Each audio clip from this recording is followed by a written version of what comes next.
bruge, er et helt almindeligt syltetøjsglas, en kande med vand, et forstørrelsesglas og et helt almindeligt blad for en plante eller et træ.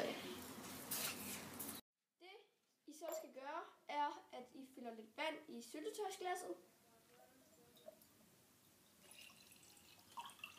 Så tager I bladet for planten eller træet ned i, så det er dækket helt.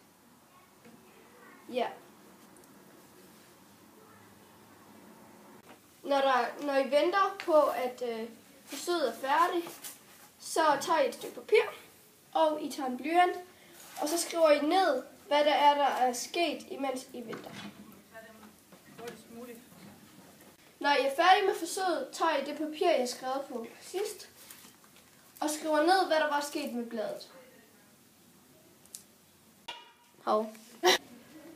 Når der er gået en time, så tager I et forstørrelsesglas og kigger ned i glasset.